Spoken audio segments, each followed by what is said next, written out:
Hi everyone, and welcome to Small Business Secrets to Cash Flow Like a Boss. I'm Cec Busby, editor of Business Builders, and I'm so excited to have you joining us as we dive into all things money and small business. But before we begin, I'd like to acknowledge the traditional custodians of the land on which we're broadcasting from today here at Barangaroo, and that is the Gadigal people of the Eora Nation. I pay my respects to elders past and present and extend that respect to any First Nations people who are joining us today. Now, we know managing cash flow can be one of the trickiest parts of running a small business. That's a constant juggle, the late invoices, the unexpected bills, the never quite enough in the bank account. Well, it doesn't have to be this stressful. That's why we're here today, to get really real about money and unpack the big and small questions. And to help you take back control of your finances, joining me is small business finance guru Amanda Thompson, founder of Endurance Financial. And she's a fierce advocate for financial confidence and clarity. Amanda's helped hundreds of small business owners get on top of their money game, and she's got the tips, tools and insights to help you do the same. So Amanda, thank you so much for joining me. Welcome. Thanks for having me, Cec. Absolute pleasure. So Amanda, let's start with the basics. What actually is cash flow and why does it trip up so many small business owners? Because it is so simple, it actually does trip us up. So cash flow is quite simply the money that goes in and the money that goes out. But it's all about timing, and we can trip ourselves up because a business can be profitable while not having money in the bank. And so we get mixed up between that profit and cash flow concept quite easily. Yeah, so what is the difference between profit and cash flow? So profit's the story that your accountant tells you or you tell your accountant. It's basically what's left after expenses. Revenue in, expenses out is our profit. Cash flow's the truth that you live every single day. It's the bank balance that has you paying your bills or what you're expecting to come in. It's a catch, and as I said, it's a huge catch. It can be profitable. We can get confused because on paper and we look like we're having a profit, but if there's no cash in the bank, where's the profit gone?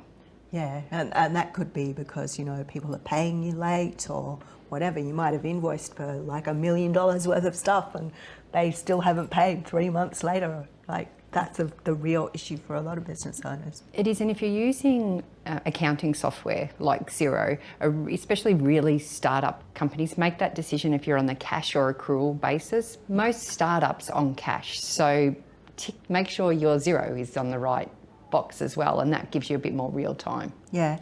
So what are some warning signs, do you think, that a business might be heading for a cash flow crunch before it gets to the zero in the bank account? Cash flow pain doesn't hit all of a sudden, it creeps up on us quietly. So if you're dreading opening your bank balance, if you're relying on credit to get through, if you feel like you're continually chasing invoices, then something's going on and it's time to have a think about it. Especially, and the biggest hit for this, Cec, is your gut's telling you something's wrong. It probably is. We've had a question come through already. That's from Julia. She is asking about an e-commerce business. She said, I have been told to do accrual counting to help get the most accurate valuation of my company. How do I best switch over to accrual? So it normally is a conversation with your accountant. So you have to lodge your BAS under either cash or accrual method. Accrual, again, e-commerce, I get it because we're talking about a lot of stock. So sometimes you want that end figure to be accurate and it's not what's gone in and out. So there are differences, but get your accountant to change your BAS lodgement to accrual, change your accounting software over to accrual. But I can't stress enough, remember that it actually tells you that you've received revenue before it hits the bank account. That's the trip up of accrual method. As soon as you send an invoice, you've earned that money. Oh. Yeah. See? That could be very scary for your cash flow. So you need to be practiced, and if you're doing it that way, you need to be really on top of your cash flow. Yeah. All right, so you also talk a lot about financial confidence when it comes to being a business owner and even your personal finance as well. So What does financial confidence mean?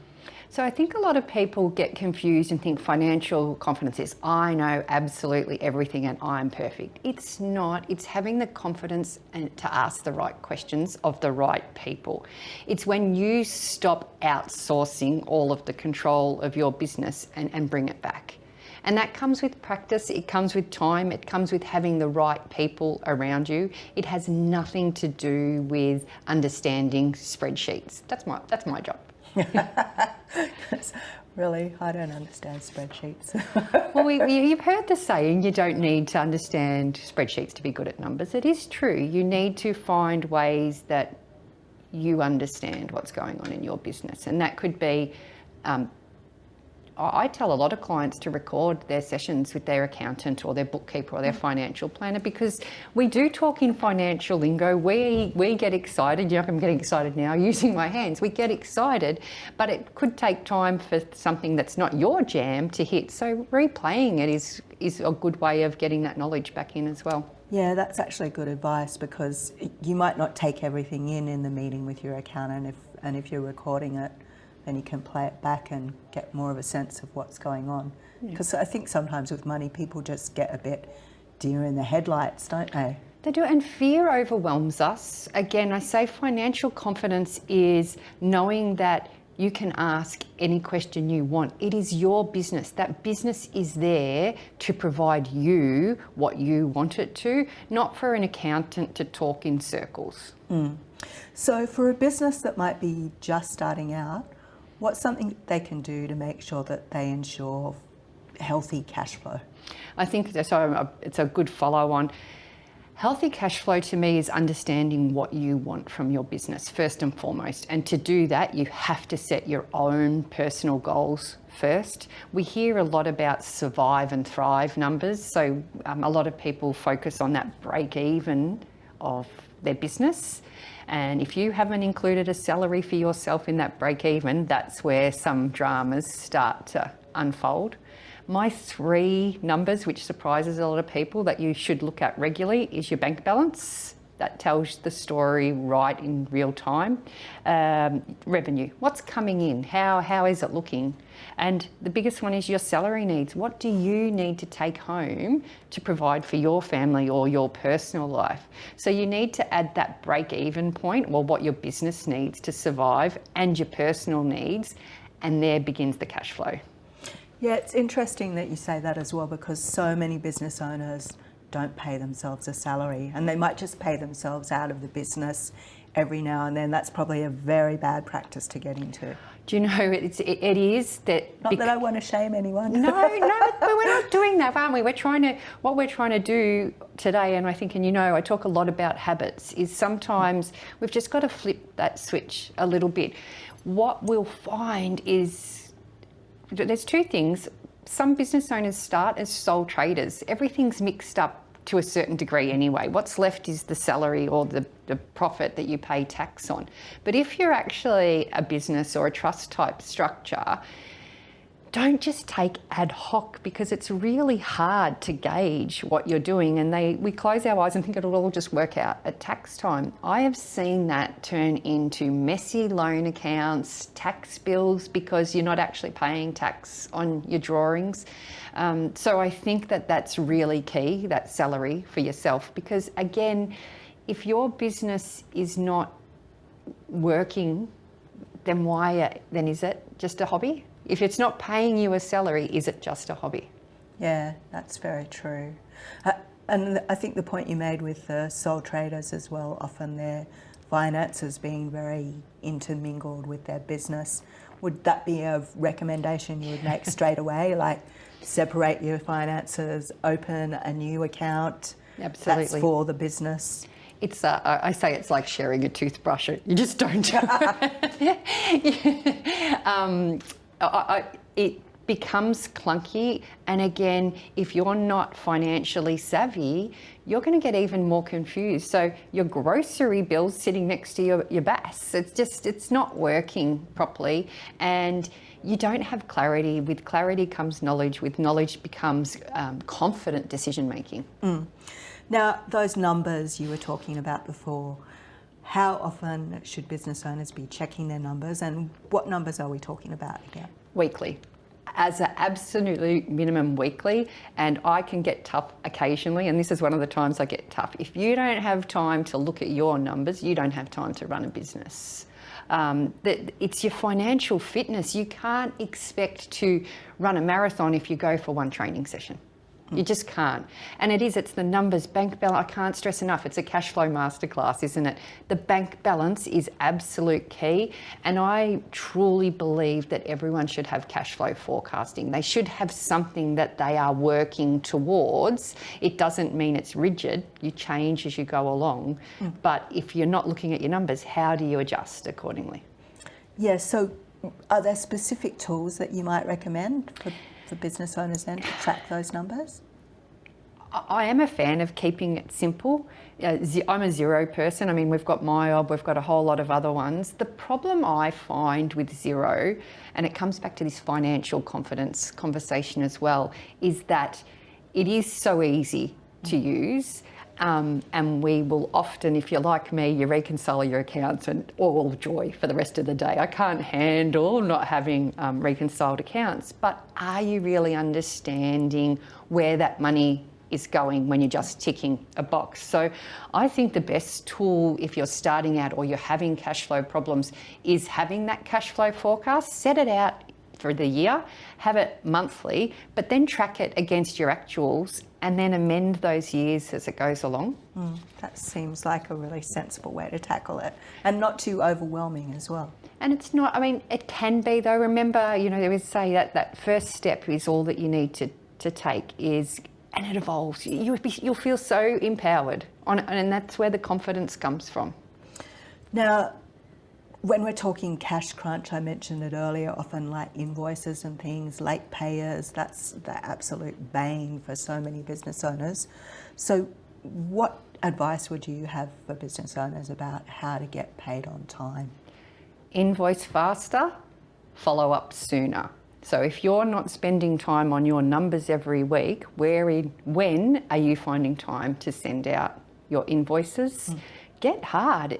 Getting paid is not a bonus. It's a need. You've done the work. Absolutely. You should be paid for your time. It's survival. Yeah. Don't be afraid to put to chase or to put late payment fees on it. Remember, everything's about habits, and maybe we're trying to change our customers' habits as well. So invoice faster, follow up sooner.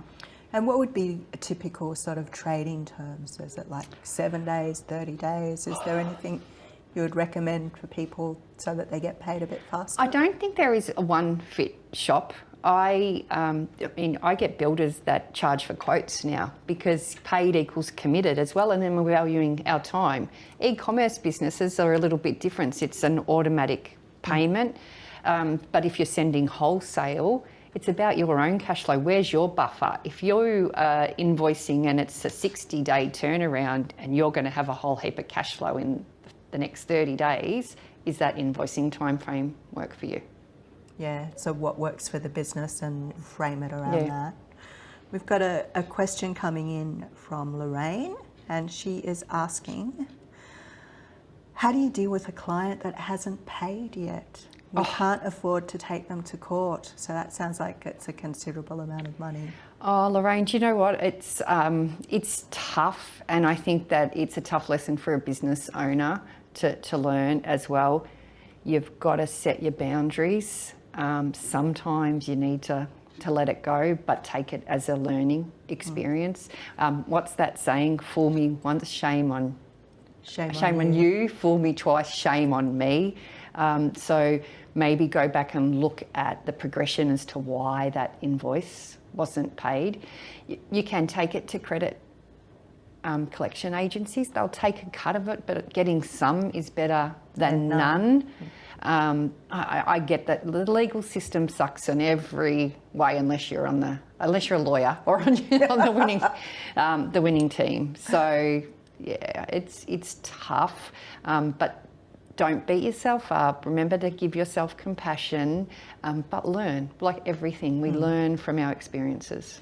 Yeah, so how could we avoid that happening in future? Is there certain due diligence that maybe we need to go through before we onboard a new client if it's for a substantial amount of money? Like, I know there's, you know, bad debtors or late payers lists and things that people can look up online. Yeah, I'm not completely over that, to tell you the truth, so we may have to Google that or add it afterwards, because I actually don't have late payers in my own business. So how do you do that? How? What's the secret? They're a sign. Well, I've learned. I don't have them now. So late payments and continual late payments are a sign. They're frustrating, but they're actually a sign that something needs to change. What are your invoice terms? Are you sending reminders? Are you putting late fees on? Remember, firing a client isn't a bad thing. If they're not paying you, are they really valuing your worth? Because that's your right to be valued, and you should be valuing yourself. So sometimes the smartest business choices are to walk away. So if someone is constantly late, how can we either give them the flick or to change their habits? So you could ask for, you know, and you've got to back yourself, and you don't have to do not apologise. That's, you know, if I could point my finger at you, do not apologise for chasing money, especially if you've done the work. So it could be to continue providing the service I do to you. We might need to, you know, shorten our payment terms, or given that historically you've been paying a little bit late, I think we should put a deposit system. Payment. Yeah, a deposit system in place as well. And again, it comes to that confidence, doesn't it? Is that we tend to chase business when we're small business owners because we do want, we're talking that it does stress us out, but how much effort are we putting in continually chasing someone who's not valuing our worth? Now, what about pricing? Because, you know, the cost of living, everyone's had to do more for less, but that doesn't mean you don't have to stay at the same prices. You know, if there is a possibility, you can raise your prices. New financial year's coming, end of financial year approaching. Should we be looking at? Do you know, I feel like I'm repeating myself a little bit, but I feel really, as you know, I feel really strongly about this. Raising your prices is one of the most nerve-wracking things a business owner goes through, because we put it all back on ourselves. We put it on, oh my gosh, what happens if they don't want to continue? What happens if they don't value me? But it shouldn't be that way. Cost of living has gone up. Most of the time, your expenses have gone up. And quite often, one other thing we miss is the value you're providing clients has most probably increased with time as you settle into your business. So again, the key to putting up prices is don't lead with the sorry, lead with the value. That's a good thing to suggest. Yeah. Like, what's the value you're providing? And value is obviously worth something. And the clients that value you will not balk at a small price increase. That's probably my other tip, Cec, is don't necessarily wait each year. If something's happening, or you're watching your cash flow and you're finding your margins are coming down yourself, do you need to put your prices up slightly? People will sometimes take a couple of smaller price rises, because it's the psychology of buying. So you might put your price up 3 times in the year instead of going for the big price rise straight away. So there's lots of ways to do it. Know your clients, you know, and you should know your clients.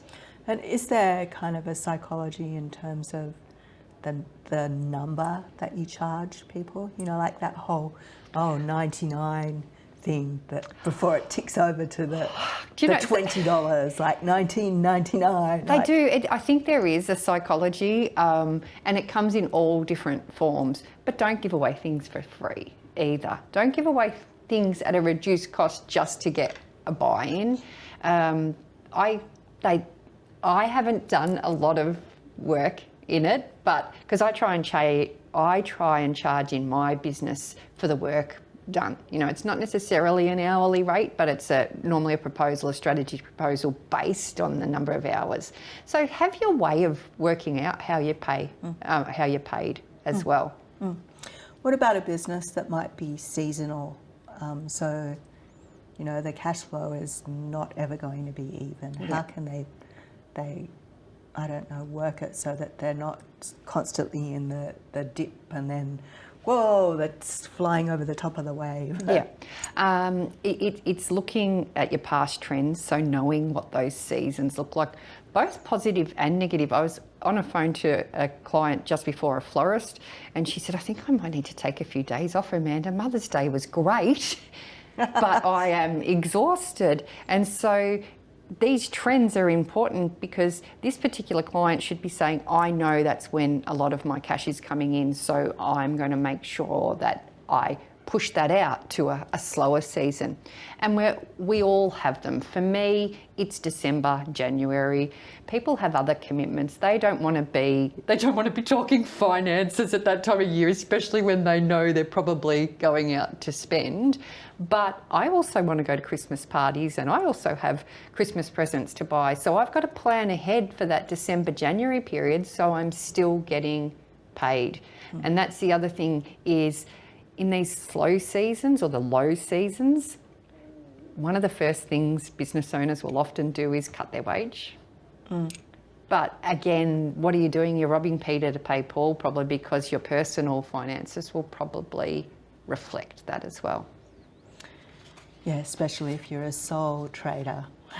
Yeah, it's hard. It's not, you know, we're here talking about this because it is not an easy task. We're trying to do what we're good at and run our own businesses, and you know, we put so much pressure on ourselves to be good at absolutely everything. We don't have to be great at finances. We just need to chip away at it.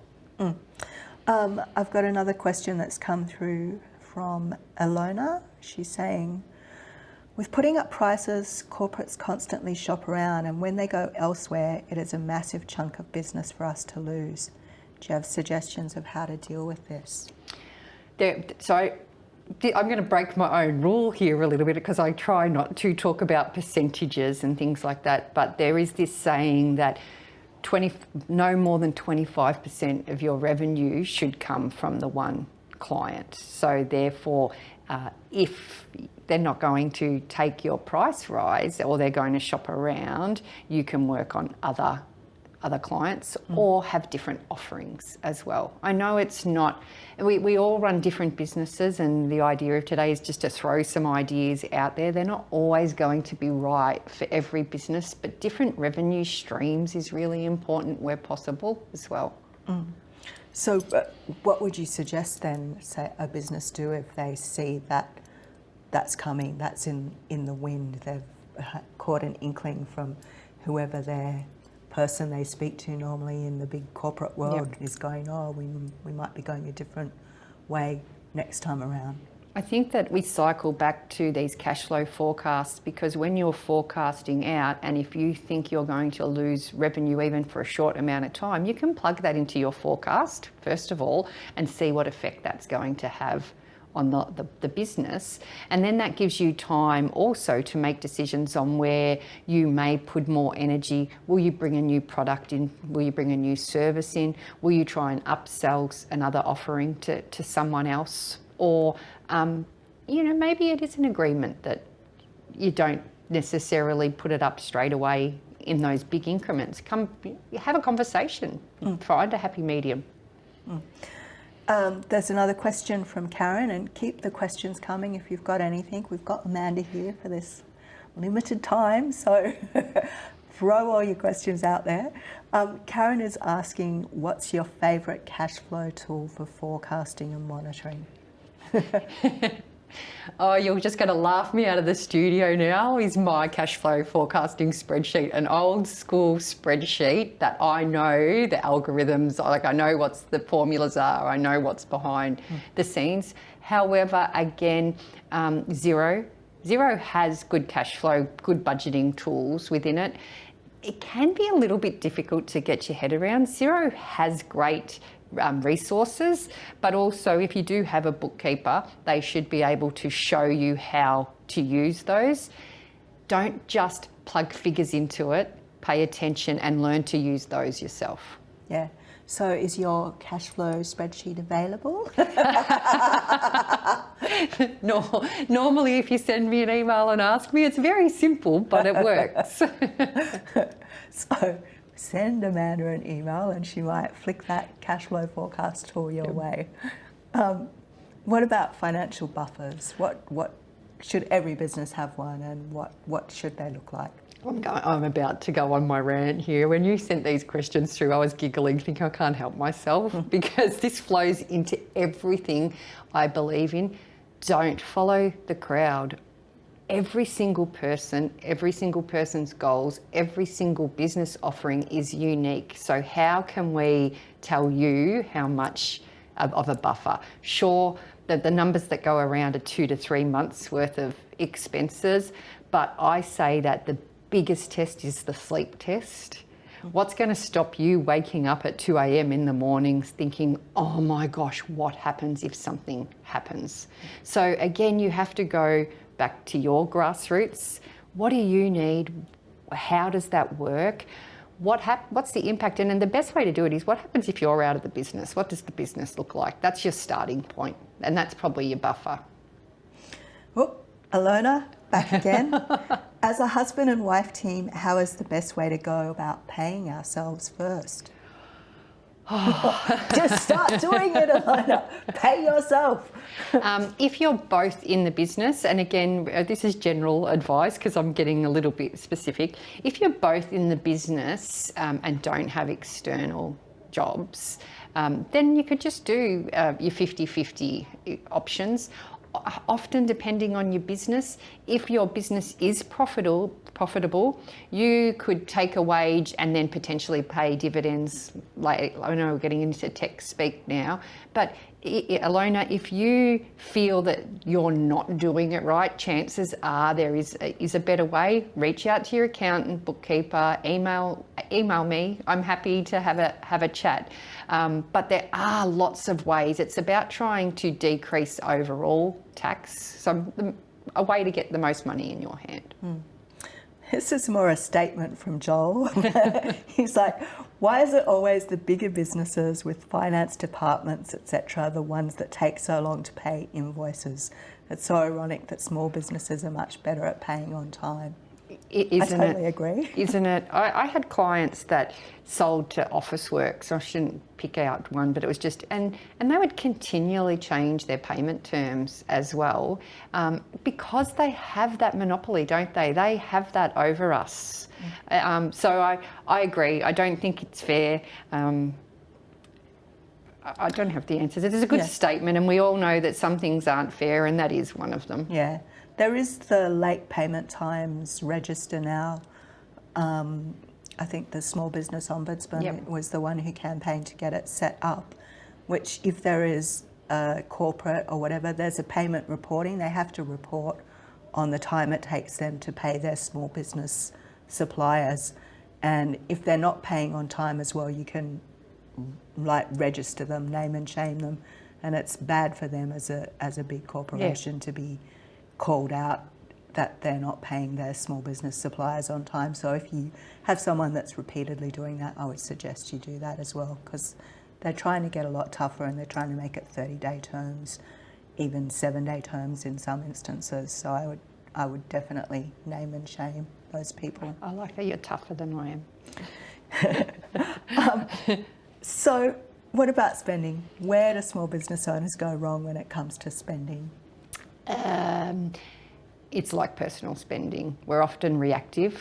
You know, it's the shiny new tools or the new subscription or the impulse upgrades to our systems, or you've just forgotten and it's an automatic renewal because you're so busy.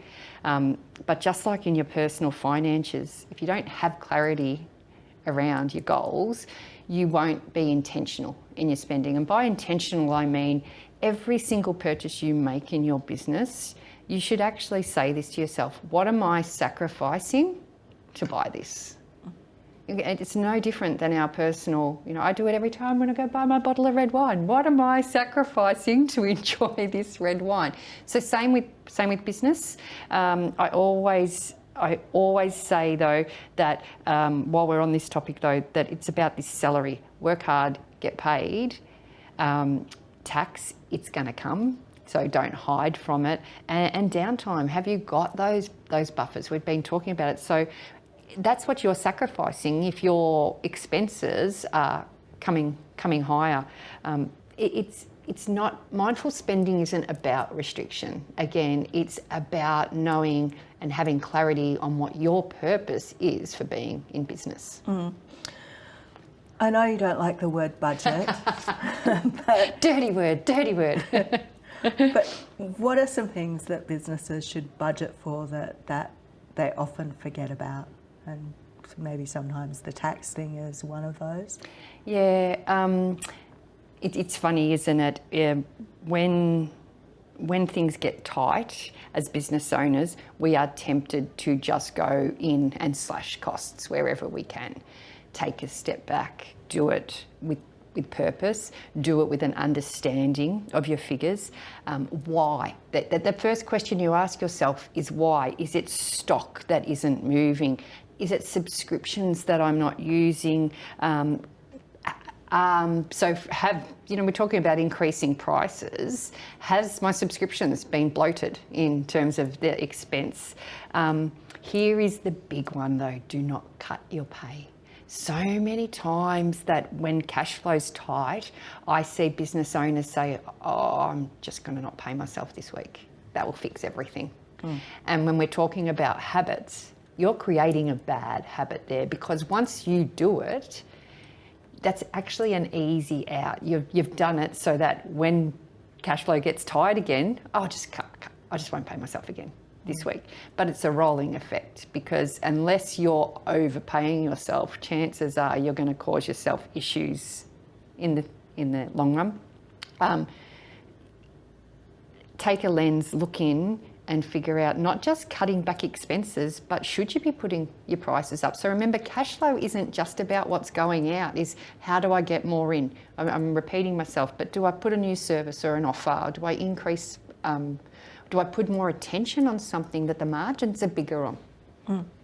I've got a question from Julia. She's asking, what do you think about insurance? It's an enormous cost, and when you make a claim, it's a nightmare, and you often don't get anything back. Is it worth it?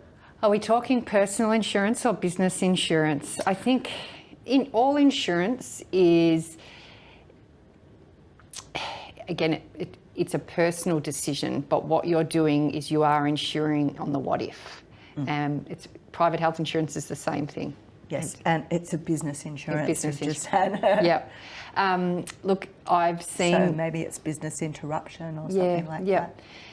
Shop around. When you're shopping for insurance, don't just shop around, whatever insurance it is, don't just shop around for the cheapest insurance. I don't do business insurance in that sense, but I can talk personal insurance. Just because a provider is the cheapest doesn't mean they are a good payer. So get someone, a broker is really good with these things. Get someone who knows or understands your business, and choose an insurer that is suited to paying for that business. Yeah, because a broker will be across all the deals and what insurers work best with what sorts of businesses, because some are better for professional services, some are better if you're brick and mortar. Like, it is important to shop around. And we need to be accountable as business owners as well, because we need to read the fine print more. These things are important, especially so this is about the spending. We go back to the intentional spending, isn't it? If you're paying for insurance, you should be confident that you understand what that insurance policy is. Otherwise, are you frivolously spending or just ticking a box because someone said I needed business insurance? Yeah. All right, let's talk something a bit more happy, which is growth, business growth. How can a business scale and grow without blowing their B word budget? It needs strategy, so growth and scaling sounds so exciting, but often it's the first it's the first ride to burnout as a business owner. So you have to have the strategy behind it. What does scaling mean? Does scaling mean that I'm going to have to bring on staff? Do I need to outsource? Don't just chase more sales. Do it where review your business numbers and make educated decisions on where the best scaling's going to be. Just don't go, we're going to get bigger. Or don't put the resources in necessarily first. So make sure it fits into your cash flow, protect your margins, and project your new margins. If that makes sense. So 2 P words. Protect and project your margins. And what about finance options? Because when you scale, obviously there's a cost to that. Sometimes you don't have the cash flow to be able to manage it. You have to look at finance. There is good and bad debt, yeah. And again, if you're going to take a finance option, you need to put that into your cash flow forecast. What is this finance option going to cost me? And is the return worth it? Because if we're paying for a debt that we're taking on, those margins have to be bigger to make up for that, as well as scale. Talk to someone who can unpack that fine print in the options available. The banks have lots of options, but we've got debtor finance, you've got equipment finance. So which one suits your budget the best? There's even like invoice financing and stuff as well, isn't there? Which can help with cash flow. It can. Again though, if we are having that need, chances are there's something else, something else going on. Don't put a Band-Aid on it. Yeah. Take a closer look at your numbers. Absolutely. You haven't been doing your weekly or your monthly numbers. Yeah, coffee and date with money. So what about AI and digital tools? What's your take on them? Can they help you manage your finances more effectively? Absolutely. If it's a time saving and it's going to put you back in your business where your strengths are. I think that's the key. Don't let AI take over from what you do best. Full disclosure though, Cec, I am really good at numbers. Technology and I aren't the best of friends, hence me using my own spreadsheets. But again, do it with an awareness of why, and if it really is going to simplify and help your business stay consistent. Do not balk from understanding what's getting spat out at the end though, because you will not make great decisions if you leave everything to AI. We've got time for a couple more questions perhaps. If anyone has anything pressing they want to ask, chuck it in the chat now and we'll get to it before we wrap up. But what I also want to ask you about is mindset, money mindset. What role does that have in a person's business and financial success? Mindset's a really broad scope. I like to say to all of my clients, no matter whether they're business or not, is stop seeing money as a measure of our own worth. It's the tool to help us achieve our personal goals. Money's there to support you. I remember I'm going to digress. I remember, and it's not me, so I am not taking credit for this. I remember going to a conference and someone putting a shovel up on the screen and saying, just throw words out. What this is tool, dirt, and things like that. And then someone put a dollar bill up on the screen and they said, what's that? And then the person running the conference went, they're both just tools. Yeah. They're both just tools. Now, if we broaden mindset a little bit more, I think it's really important to understand what people call your money story. Why you are the way you are. Do you come from fear or, do you come from scarcity yourself? Did you not have much education on money when you were younger? Why do you spend the way you do? Or are you a spender? Are you a saver? How do you like to reward yourself? Is it instant gratification by spending too much, or do you like seeing that bank balance grow? Where do you get that joy from that success of your business? That's mindset to me. So what happens if your money mindset is a little bit, tends towards the spend, you're not thrifty. Yeah. How can you shift your money mindset? I think that it's all about creating habits or breaking them if you need to, but getting honest with yourself. Let's face it, if you have a money date with yourself, no one else is there except you. And if you can't be honest with yourself, then you're going to be in trouble in business, because at the end of the day, the decisions you make in business are what is going to fuel your passion to continue doing it, to scale, to do whatever that is. So be honest with yourself.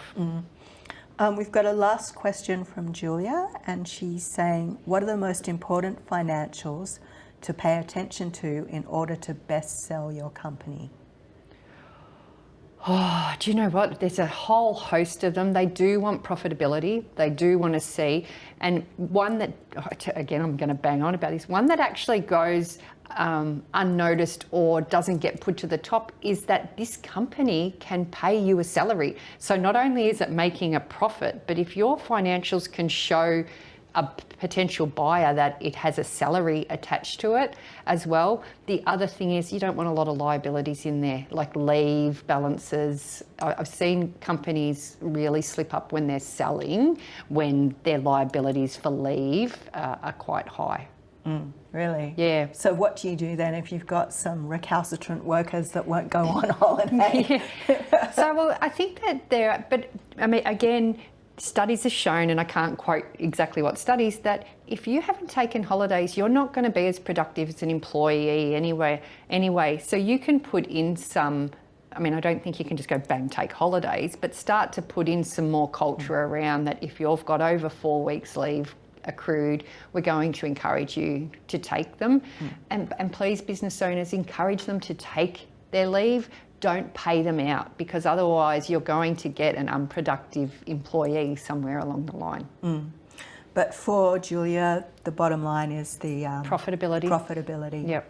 That's the number. And again, as business owners, the tax office knows we do this. We don't necessarily want to be showing a massive profit every year so that we're paying tax on it. So if you are going, or even think you're going to sell a business, then you need to start planning a few years in advance as well, if that's feasible. Thank you so much, Amanda. You've just shared so much great information today with us. And I know that our audience is walking away with so many practical tips and hopefully a bit more confidence around their money and managing their money. If you want to learn more about Amanda, or maybe you want some advice about setting up a financial plan for your business, head to www.endurancefinancial.com.au. And to everyone watching, thanks so much for tuning in. We hope you're feeling more empowered, more informed, ready to cash flow like a boss. So if you missed anything, you want to rewatch the session, we'll be sending out a replay link really soon. And don't forget to check out more small business tips and tools over at businessbuilders.com.au. Till next time, take care, keep hustling, don't be afraid to charge what you're worth. Bye for now.